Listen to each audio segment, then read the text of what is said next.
And now, America's most exciting radio talk show, The Savage Nation. And here he is, Michael Savage. Blue Monday, I Blue Monday. Got to work like a slave all day.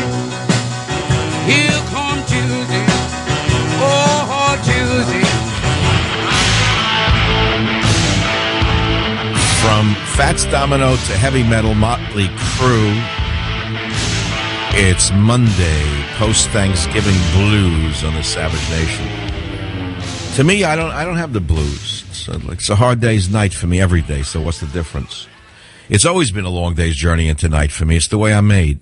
It's always a struggle. It's always been walking, pushing the rock up the cliff, only to see it fall down the other side. My whole life's been the myth of Sisyphus, so why is this day different than any other? It isn't. That's all. What's the big deal? Who said it's supposed to be easy? Where is it written that life is supposed to be easy? I don't understand that. I never was told it was going to be easy. Now, there's a degree. I mean, who has the hardest life on earth outside of prisoners? I was thinking about that. I'm a collector of anthropological specimens, and one of my collections is that of the Inuits. You say Eskimo, but you don't really. The folks who live up in the Arctic Circle are called Eskimos if they're in Alaska. They're called Inuits if they're in Canada and Newfoundland. By the way, that's the distinction between Eskimo and Inuit. Now, there are many people who are PC stopped using the word Eskimo because they thought it was derogatory to the native folks who lived up there. But they're actually they call themselves Eskimos if they live in the Arctic, above the Arctic, in the Arctic Circle, or in the Arctic per se, in Alaska. And Inuits if it's in Canada and Newfoundland. So one of the small collections I bought at Butterfield's about 2 years ago, was a very small collection of tools and instruments and dolls and what cut out of ivory, like whalebone, or probably tusks of various little critters or creatures, whatever they ate. They then carved up the leftovers, that could bone. Probably it's mainly bone. It's very, very inexpensive stuff. And then I think about what environment on Earth could be more harsh than the Arctic. And look how these people through the millennia, who obviously emigrated over the land bridge from China and Russia, ages ago, and learned how to survive in the harshest of possible environments. What geniuses they are, I thought about in survival. Forget about politics. What politics? What politics? Many people here think that they're survivalists, with masks and food and guns and fishing rods and compasses and GPS and radios, all ready to survive.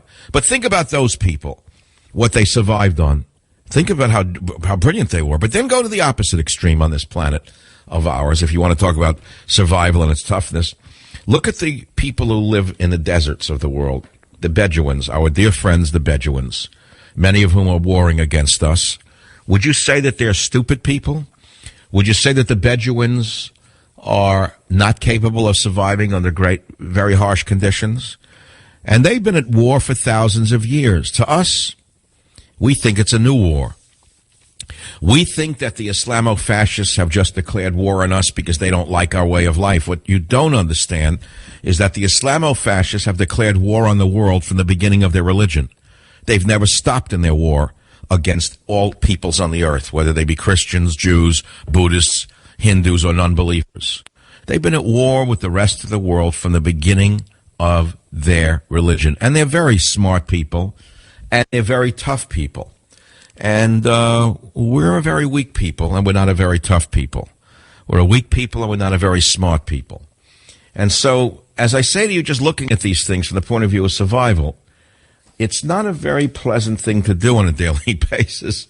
And so I have to entertain myself every day as I talk with you on the Savage Nation about politics, about food, about salmon, about sushi, about pasta, about spaghetti, about meatballs, about the meatballs in the White House and the meatballs in the State House and the meatballs in the townhouses across America.